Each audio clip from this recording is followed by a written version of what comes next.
खरं आहे. मी तुम्हाला तेच विचारणार होते, की आपल्या प्रेक्षकांना म्हणजे सगळ्यांनाच असं जर वाटलं, की नाही मला माझ्या सांसारिक आयुष्यामध्ये मला काही प्रॉब्लेम्स आहेत किंवा आता मला पुढे जायचं आहे, कुठेतरी मला अध्यात्मात पुढे जायचं आहे, तर मला स्वामींची कृपा हवी आहे, त्यांचा अनुग्रह हवा आहे.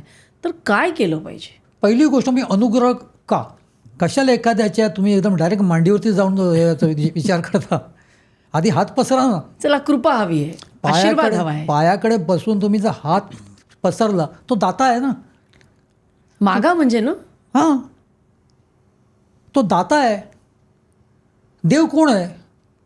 तो दाता आहे म्हणून तर आपण याचक आहोत. आपण हात का तिथे जाऊन हे करतो? कारण आपल्याला मिळत असतं. मिळालेल्या गोष्टीत आपण भान ठेवत नाही, ही गोष्ट वेगळी. विसरून जातो. विसरून जातो.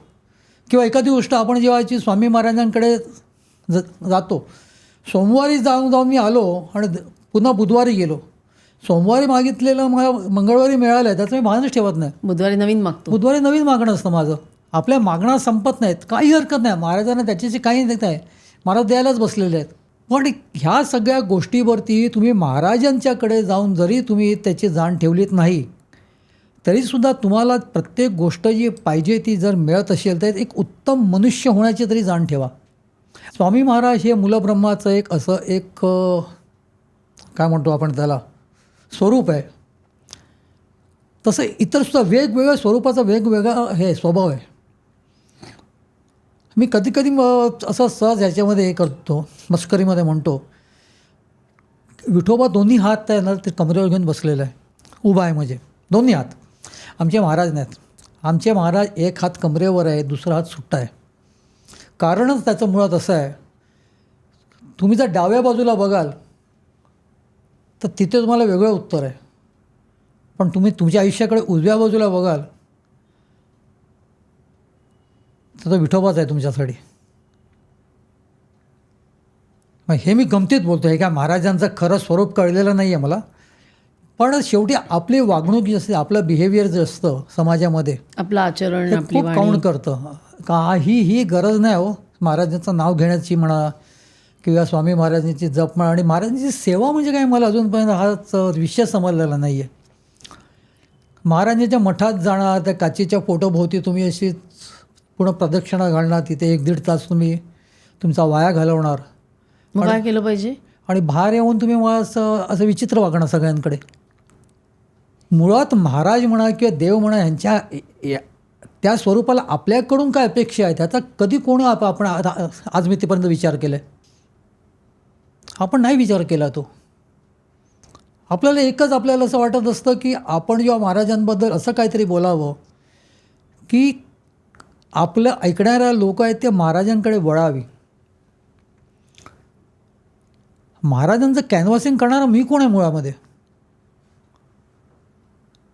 मी सांगितलं एखाद्याला, अरे बाबा तू एक काम कर ना, आता तू आजपासून ना तुझी असं तू अडचणीत आहेस ना, तू रोज महाराजांकडे जा, स्वामी महाराजांच्या तुझा बाजूलाच मठ आहे. माझ्या बाबतीत ह्या गोष्टी घडलेल्या आहेत. माझा एक खास मित्र खूप विवंचनेत होता, काय अगदी बाजूला, म्हणजे तुम्हाला सांगतो ना 10-15 पावलावरती कांदेवाडीतला मठ. म्हणून तिथे फक्त बाहेरून तरी नमस्कार कर ना. आणि म्हटलं सगळ्यात फार महत्त्वाची गोष्ट, कुठेतरी काहीतरी तू चुकत असशील ना रे. चुकत असशील म्हणजे एखादी अशी चूक की ज्याने तुझं काय वाईट होतं ते बघ सोड, पण कोणाशी तरी वागण्यामध्ये तुझी असेल चूक म्हणत किंवा काहीतरी असेल वगैरे, ह्याचा तू विचार कर. आणि म्हटलं ते बाकी याची तुला कोणाचा बाप असं काय गाईड नाही कारण तुझ्या काय चुका होतात त्या वगैरे, ते तू स्वतःशी आत्मचिंतन कर आणि तू हे कर. पण ते शेवटी प्रारब्धात असावं लागतं.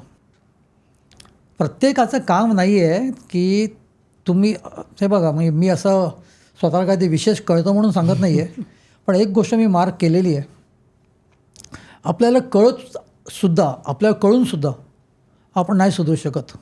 त्यासाठी दैवी हस्तक्षेप लागतो ना.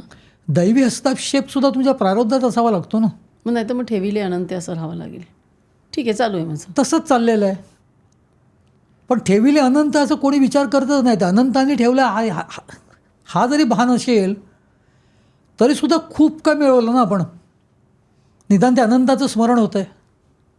मग रडायचं नुसतं की काय माहीत आहे का, की आमचा साला हा जन्मच रडायचा आहे.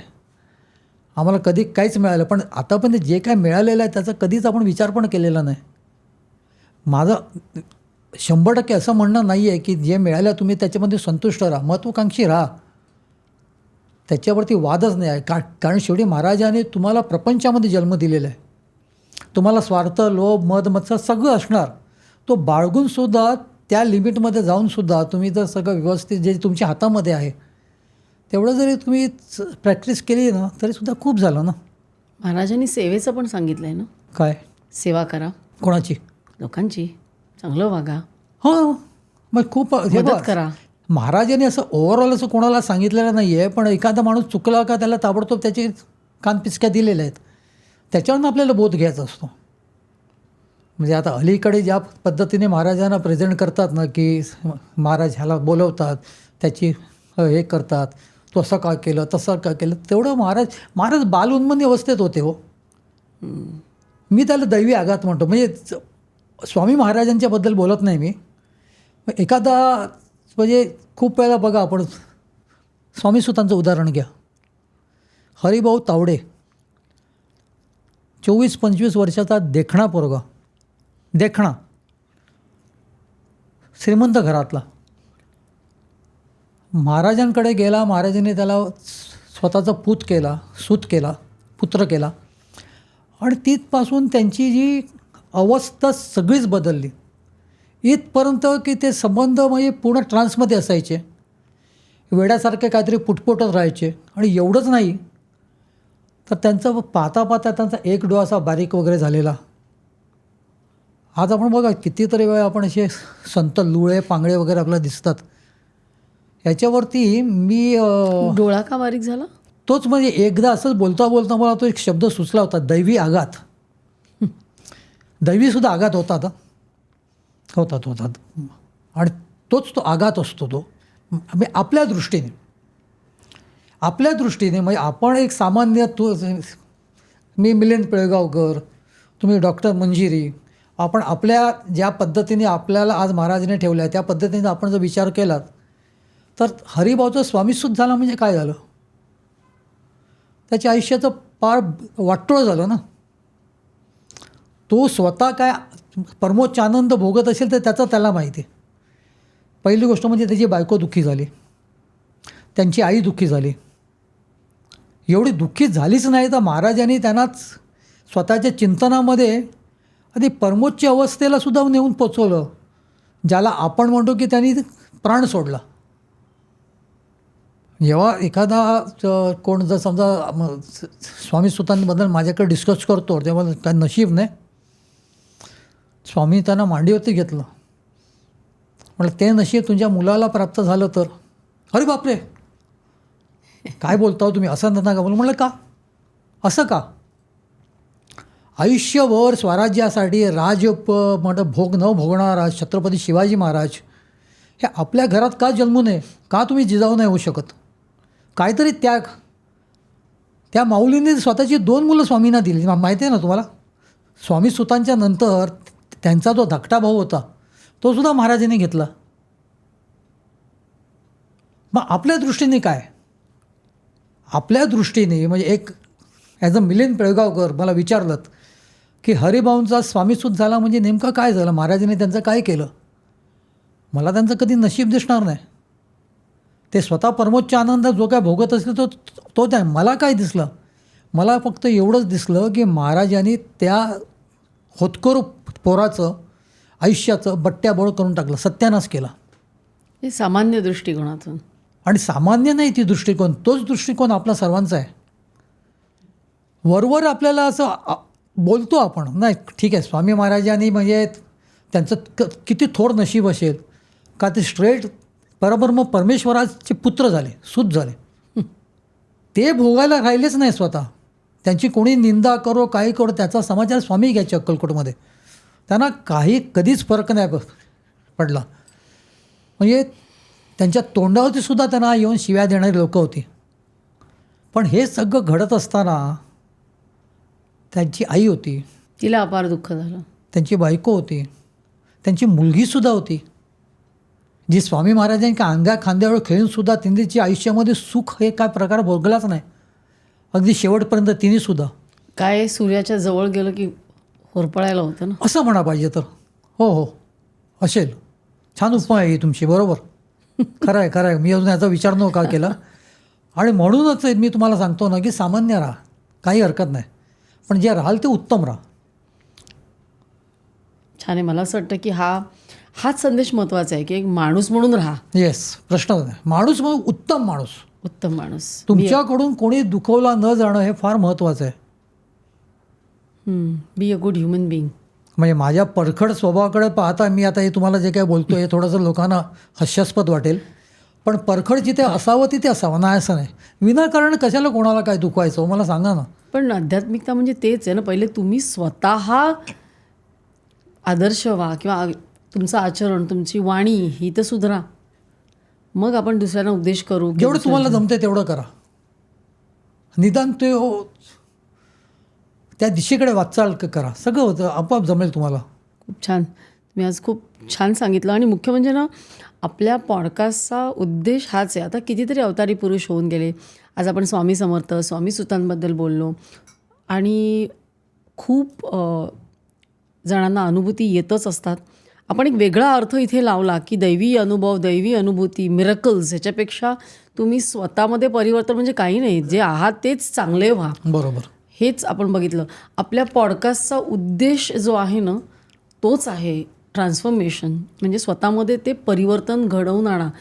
मी तर नेहमी म्हणते प्रत्येक श्वासाबरोबर, प्रत्येक मोमेंटबरोबर बेटर व्हा. Exactly. Be better than the last moment. Be better than the last breath. आणि एवढं जरी आपल्या प्रेक्षकांपर्यंत पोहोचलं तरी मला असं वाटतं आपला आजचा जो संवाद आहे त्याचा सार्थक होईल. प्रश्न कारण आजच्या डेटला देवभक्ती करणं किंवा स्वामी भक्ती करणं याचं मुळात व्याख्या जी आहे ना ती आपण चुकीची समजतोय. कारण भक्ती म्हणजे काय कळलंच नाही. देवावर त्या मीरेसारखं प्रेम करणं म्हणजे भक्ती. आज असं झालं की स्वतःवरच आपण प्रेम नाही करू शकत. मीरेसारखं किंवा स्वामी सुतांसारखं किंवा त्या तुकारामांसारखं, नामदेवांसारखं, चोखामेळ्यांसारखं हे जे आहे ना ही अवस्था बदलून जाणं आहे. अवस्था आहे ती. आणि त्या अवस्थेला खरोखर तुमच्या नशिबात असेल तर ती अवस्था पण तुम्ही गाठाल, नाही असं नाही. पण त्याची मला असं वाटतं सध्याच्या काळात त्याची जरूर नाही आहे. गरजच नाही ना. सध्याच्या काळात माणसांनी माणसासारखं वागावं. काय करणार तुम्ही, बरोबर. एवढीच जरूर आहे. ते फार महत्त्वाचं. That is a list expectation. कुठल्याही देवाचं नाव घ्यायचं असेल तर त्याच्या अगोदर तुम्ही उत्तम मनुष्य व्हा. उगाच नाही त्या गोष्टीमध्ये गुरफटू नका. फार महत्त्वाची गोष्ट अशी आहे की देवाला आपल्याकडून काय अपेक्षित आहे त्याची जाण आधी ठेवा. खूप सुंदर हे ऑन धिस नोट मला हे खूप आवडलं. देवाला काय अपेक्षित आहे एक्झॅक्टली हे ते बना. बरोबर. आणि त्याला असं काय आपण फार मोठं बनावाची अपेक्षा नाही. अजिबात नाही. आणि त्याला करायचं तो करेल तुम्हाला. बरोबर आहे. तो करेल. खूप छान. मिलिंदजी आज तुम्ही इकडे आलात आणि स्वामी समर्थांबद्दल बोलता बोलता तुम्ही आध्यात्मिकता म्हणजे असं वेगळं काही नाही आहे. तुम्ही स्वतःला सुधारा, स्वतःच चांगले व्हा, हा एक त्याच्याबद्दलचा एक वेगळा तुम्ही अँगल दिलात, वेगळा पर्स्पेक्टिव्ह दिलात. मला असं वाटतं प्रेक्षकांना खूप आवडेलच आहे. तुम्ही इथे आलात त्याबद्दल खूप खूप धन्यवाद. ही क्लिप जर तुम्हाला आवडली असेल तर संपूर्ण पॉडकास्ट बघण्यासाठी सर्व काहीच्या पॉडकास्ट चॅनलला भेट द्या आणि सर्व काही क्लिप्स चॅनलला सबस्क्राईब करायला विसरू नका.